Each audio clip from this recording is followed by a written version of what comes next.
Welcome back, y'all. Welcome back to the channel.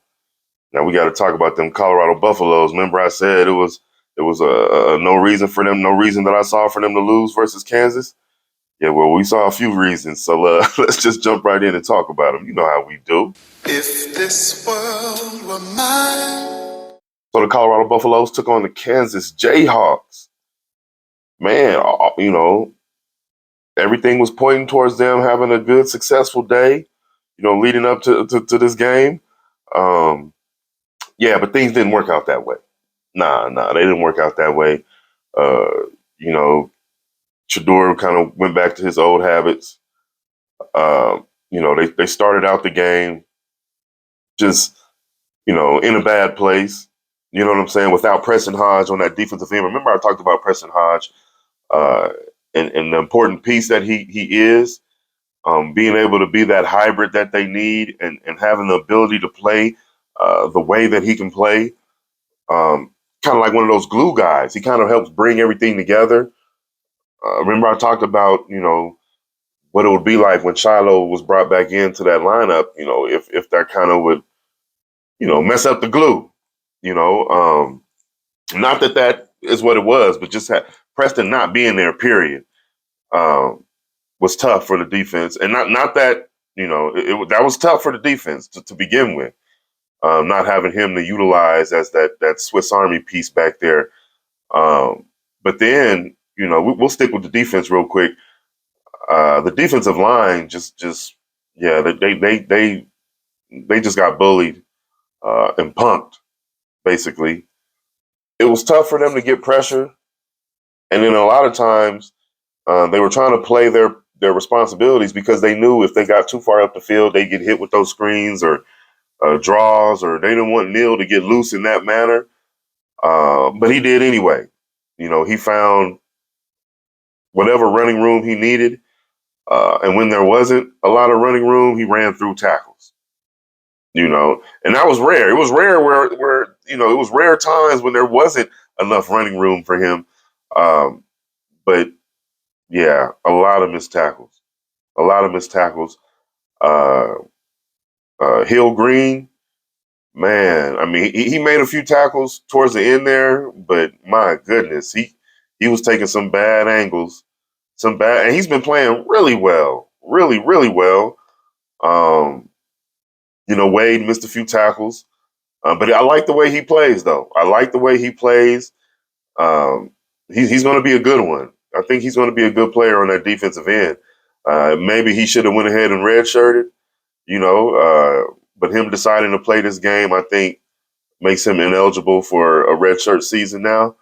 But he might have should have just went ahead and sat out this game. In hindsight, you know what I'm saying. But he did a good job out there. He did what he could. But everybody was out there missing tackles. You know what I'm saying? So I don't know if Preston Hodge would have definitely solved that issue. But it was a tackling issue. It was a point of attack issue as well. Again, up front. Um, so you can't put it all on the defensive backs. It's, yeah, they're the last line in the defense when it comes to that running game. But yeah, you need your linebackers, to be in the right position. And they just didn't do that enough on that defensive side of the ball. And you see the results. I mean, they just couldn't. But they scored Kansas scored every single possession, whether it was a field goal or a touchdown. It was like they scored every time they had the ball, one way or another. So that's tough for the defense. I mean, that's you can't really look anywhere else but the defense. And then to help the defense, let's go to the offensive side of the ball before we get out of here. We're not going to spend a lot of time. But then to help the defense, you weren't able to run the ball. We couldn't run the ball at all. And yeah, a lot of that had to do with the fact that Isaiah Augusta was injured. He started the game, but that hamstring just wasn't right. So they went ahead and pulled him. But you can see where that really hurt. You can see where where it just really hurt. You can see not having him and his vision really hurt that running game. You kind of knew something was up during that first possession when they didn't run the ball one time. It's cool. You want to start the game and get the ball to your Heisman candidate, Travis Hunter. That's cool. But you didn't run the ball. the bigger the game, the more you want to establish a great foundation, right? And what better way to establish a great foundation than running the ball? So when you see those things happening the way they're happening, it starts to make you think like, okay, something's up. Something's up because this is the ingredients, the blueprint that we used before that didn't get us anywhere. You know, um, and then when you got Shador dropping back, holding on to the ball, you start asking yourself, what's the point in having these great receivers? Are they not able to get open? Are there not progressive patterns where there's somebody in the short, somebody in the mids, and then you got somebody working a little deeper? Maybe. I mean, why does Shador have to hold on to the ball so long? Why is he choosing to hold on to the ball so long, dropping back so far? Remember, I said there's no reason to do those things. I mean, just step up and get rid of the ball, throw it away. I mean, there's other things you can do than just drop back running around pretending to be Patrick Mahomes. Look at me, I'm Patrick Mahomes. Look at me. Chill out, man. Golly, that's it's. And then you got Pops, Coach. Why isn't Shador in the Heisman talk? Oh, because he's my son. Nah, because he keep dropping back 100 yards, man. When he doesn't need to, when it's not necessary. It's cool that he's trying to make a play. Yeah, cool. Thank you. Trying to make a play. But there's better ways to try to make a play, especially when you don't have to do that, especially when the goal was to put players around him so he doesn't have to do that, right? So now you got the players around him. So, yes, I do understand that when the play breaks down, when the routes are ran already, one of the only receivers out there who's still in connection with Shador, still trying to figure out where to go and how to get open because Shador still has the ball, is Travis Hunter. The other guys pretty much are like, damn, man, I just ran my route. Now what? The good work LeJontay Wester puts in running his routes. After that, what's next? Jimmy Horn might be a little better than the rest of the guys at staying in contact with Shador when he's running around and holding on to the ball or whatever, trying to get to the right spot to help him out, get downfield, get behind somebody. Um, but when it's just Travis who really understands that right now, and you can see it really affect the offensive side of the ball. You can really you see it. That's something that they have to really work out.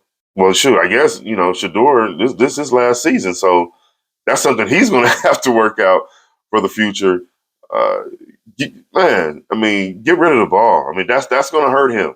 That's going to hurt him when it really gets down to NFL scouting him, and when it really gets down to making that pick, when it really gets down to being in that war room, in that draft room, making those picks. Those are things that people are going to be looking at. Yeah, but do we want to live with that? Just throw the ball away. Live to fight another day. You know what I'm saying? 2nd and 10 instead of 2nd and 12, 15, 16, 18, 20, 21. Nah, nah. Let alone 3rd and 12, 18, 20. Nah. Now, remember I talked about the self-inflicted wounds and being able to overcome those things? Well, they weren't able to overcome the self-inflicted wounds. But again, they started out the game hobbled without Preston Hodge, without Isaiah Augusta. You can't make those mistakes. You have to play well. You got to take advantage of every opportunity. That interception Travis almost made, almost isn't going to get it done. I mean, and he played great. He did a great job of, doing what Travis does when he had his opportunities. But when you're all that's really out there for this particular game, when they just can't stop you, but they're pretty much stopping everything else, you got to make those plays. You got to put on your uniform, your cape, your superhero outfit, and you got to go get it done. That's why you are who you are. But nonetheless, you know, little things like that is we saw all those reasons again up front, holding on to the ball too long, missing some key players, getting behind the ball early, not responding the way you want to respond consistently. They had a good little response, but they didn't keep going with it. They, got in their own way. Just little things like that. Details. We saw the discipline break down a little bit. We saw frustration. But those things are going to happen when when it looks like that on the field. You know what I'm saying? Not that that's an excuse. They should definitely be able to play through that and maintain their composure. And you just got to be able to execute when it matters most. And they just didn't get the job done. And this is something to learn from. Again, they had a good season, but this is you really wanted to culminate things, get into that championship. Again, they weren't expected to get there to begin the season anyway. So, they did well. With one more game left, they did well doing, playing the way they play, getting to where they are. But you want to finish things. You want to try to finish things in the best way possible. But they had the opportunity, fell short. We'll see how they finish the season. They just, got a commit from one of the top prospects at the quarterback position, hopefully to replace Shador. So in Juju, so hopefully, you know, they're already, getting set up. Remember I talked about playing this way, putting forth a good effort on the field, not, worrying so much about all the hoopla off the field, but doing what they're doing on the field is a good look. So, you'll get those flips, you'll get those guys who, might decommit from other schools because they see, oh, okay, Coach Prime is about that. He is about, football and not just the show. All right, cool. Yeah, I like that. I like that. And that's, you'll start to see he's not going to be the last. You'll see some more people. You'll see that offensive line fill out even more. I mean, it's Colorado's still in good position. They're really in good position. So hopefully they can learn from this, build from this, and we'll see. How they respond next week versus Oklahoma State. But get in the comment section. Let me know what you guys think about this Colorado loss. It was a letdown. But again, like I said, I for one, go check my videos. I definitely weren't expecting them to even get this far. They won more than 6 games. Good job. Good job for them to get to that point. Man, just fell a little short. You know what I'm saying? Get in the comment section. Let me know what you guys think about that. But we're going to get out of here. So I thank you guys for watching. Thank you for joining me. Remember to like, comment, share, and subscribe. And I'm going to see you guys on that next one. All right. If this world were mine,